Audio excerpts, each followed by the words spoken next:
Olá, meu nome é Amanda, eu sou estudante de Física na UFLA. Hoje eu estou aqui para resolver um exercício do Enem com vocês. Então vamos lá. O adaptador de tomada tipo T, representado aqui na figura 1, é um acessório utilizado em domicílios para ligar vários aparelhos eletrodomésticos em uma única tomada. Conectar três aparelhos de alta potência em um mesmo adaptador pode superaquecê-lo e, consequentemente, provocar um incêndio. O circuito da figura 2A representa um aparelho de resistência elétrica R ligado ao adaptador de resistência elétrica R. Na figura 2B, está representado um circuito com três aparelhos de resistência elétrica R ligados ao mesmo adaptador. Em ambos os circuitos, os pontos C e D são os terminais de uma mesma tomada elétrica. Considere todos os resistores ômicos.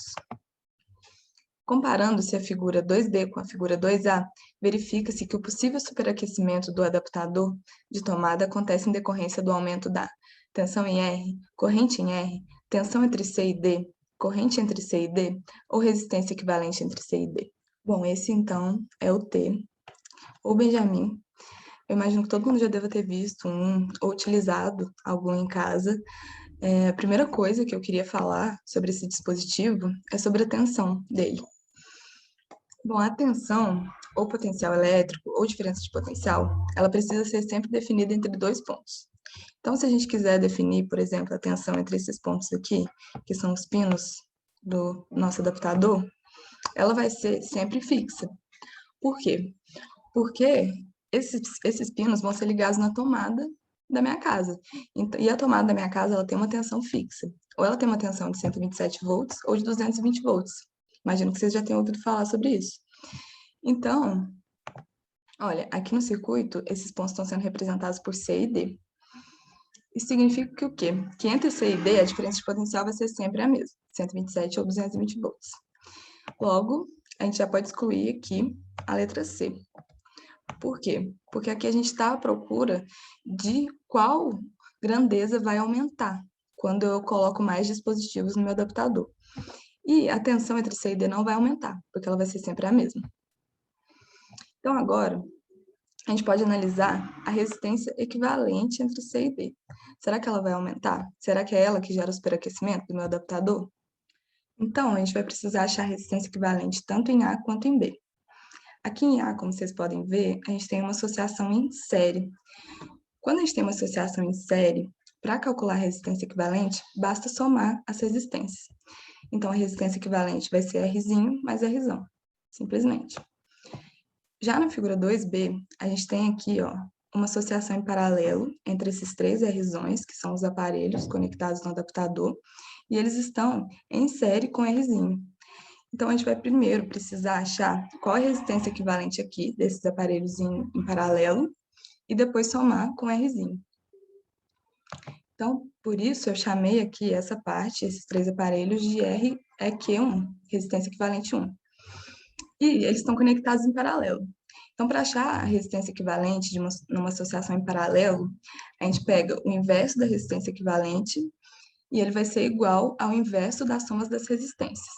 Então, ó, 1 sobre o inverso da resistência equivalente 1 vai ser igual a o inverso desse R, mais o inverso desse R, mais o inverso desse R, que vai dar 1 sobre resistência equivalente 1 é igual a 3 sobre R, e a gente acha que a resistência equivalente 1 aqui é R sobre 3.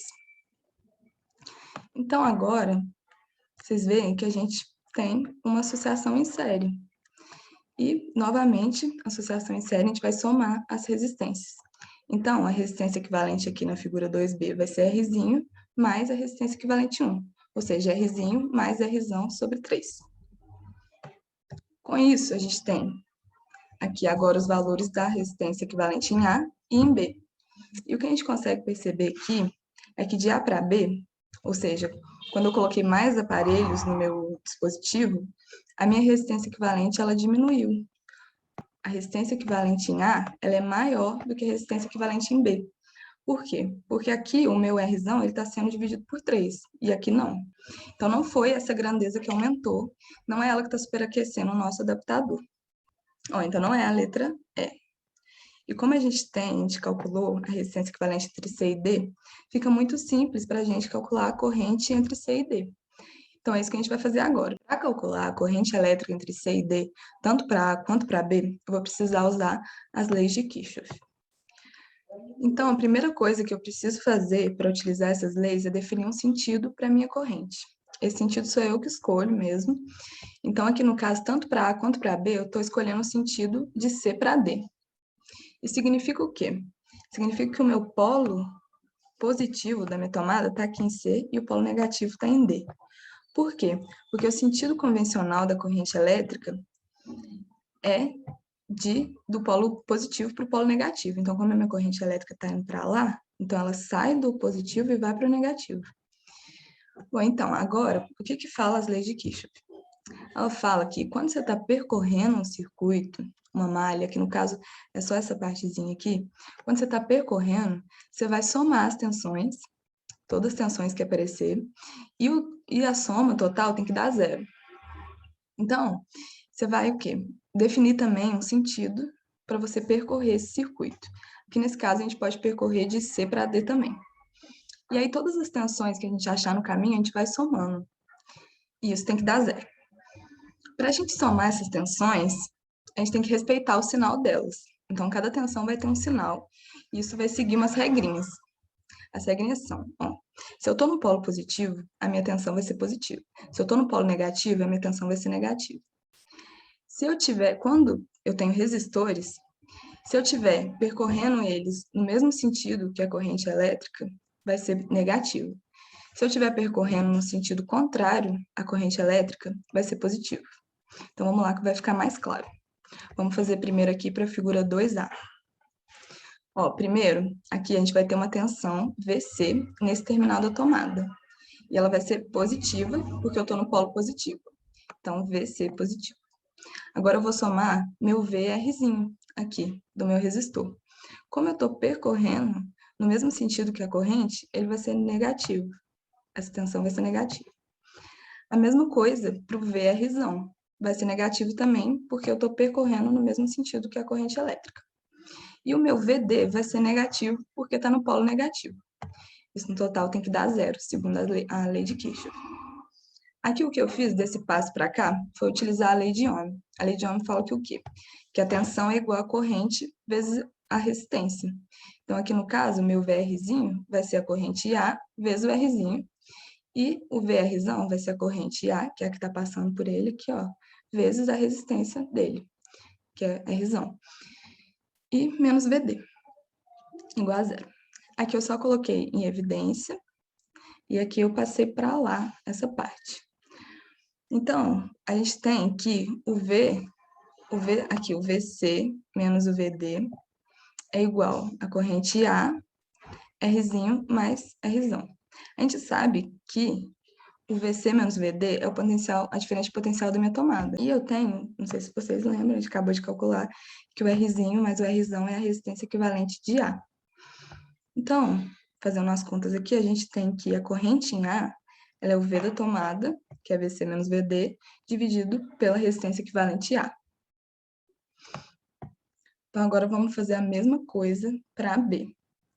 Aqui eu coloquei já com a resistência equivalente 1, para ficar mais fácil. Então, ó, eu tenho meu terminal positivo aqui e o negativo aqui. E a gente vai fazer a mesma coisa. Ó, vai ser VC positivo, porque está no polo positivo. Depois, o VRzinho vai ser negativo, porque eu estou percorrendo no mesmo sentido que a corrente. Depois, ó, eu tenho o VRzão, o VR que é Q1, que vai ser negativo também. E eu vou ter o VD negativo, porque está no polo negativo. Tudo isso igual a zero. Aqui eu fiz a mesma coisa, apliquei a lei de Ohm, que é V igual a RI. E aí eu fiz a mesma coisa, coloquei em evidência, separei aqui os dois. Eu tenho que VC menos VD é o potencial da minha tomada. E eu acho a corrente em B, que vai ser, ó, esqueci de falar. Aqui, ó, o Rzinho mais o R aqui 1, que eu calculei antes, é a minha resistência equivalente B. Então, eu vou ter que o IB é igual ao V da tomada sobre resistência equivalente em B.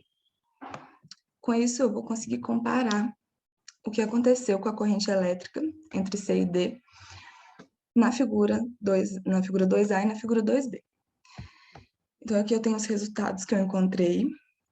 E eu já tinha achado antes que a resistência equivalente em B ela é menor do que a resistência equivalente em A. Então, quando eu coloco isso aqui no denominador, eu acho que a corrente em B ela é maior que a corrente em A. Ou seja, a minha corrente elétrica de A para B ela aumentou.